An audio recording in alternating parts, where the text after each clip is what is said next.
didn't change their system at all. They just plugged him right in. They changed it a little bit for Brett Favre, gave him a little bit of a West Coast system. Now they can continue to expand on that with Mark. I bet the NFL and Roger Goodell, you got to be happy. The Jets land Mark SanCHEZ. You had Joe Louis Namath. You had quarterback Chad Pennington, but you get a guy like this, like that Eli Manning, the impact he had when he came to the New York Giants. This kid with this defense, you talk about Jenkins on the nose. You got linebackers galore. Bolton will be your fifth guy coming at that outside line, third outside backer. And you got Revis, one of the better cover corners in the league. All of a sudden now, the offense with SanCHEZ could equal what the defense will become.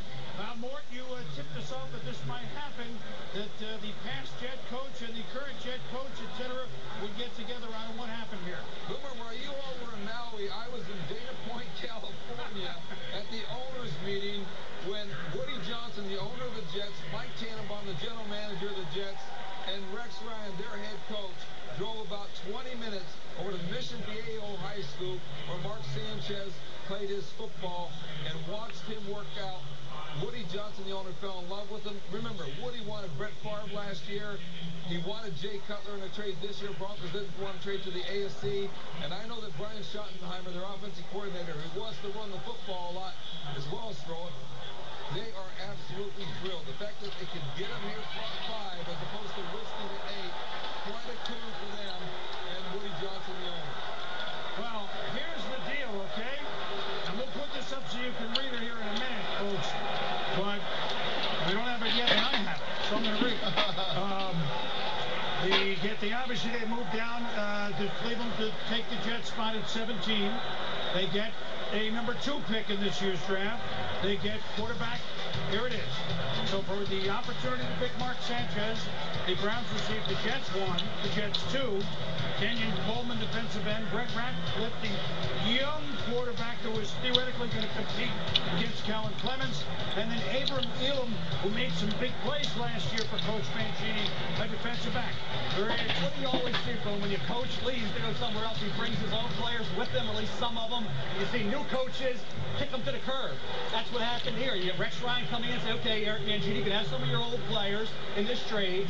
Fine, you'll get them. Give you Ratcliffe, give you Elam, we'll give you Coleman. We'll also get some draft picks so that number 1 next year didn't have to come into play. With other teams, they went your number 1 next year. This case with Mancini, he wanted some of those present Jets in Cleveland, so that made the deal less, I think, basically less is more. So they gave up the second-round pick, but not the one next year. Very difficult to move from down in that range into the top 5. It was done. We'll be back.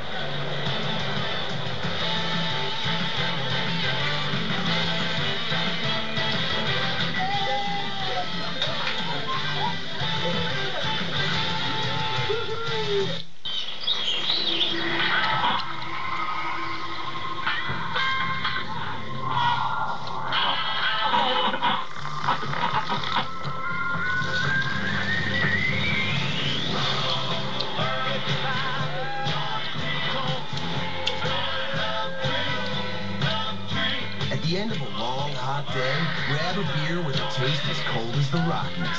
Frost Brewed Coors Light, the world's most refreshing beer. ESPN Sunday Night Baseball, the rivalry renewed. Derek Jeter and the Yankees head to Fenway to face American League MVP Dustin Pedroia and the Red Sox. Sunday Night Baseball, Yankees-Red Sox, 8 Eastern on ESPN. Can you say freetriplescore.com 3 times fast? freetriplescore.com, freetriplescore.com, freetriplescore.com.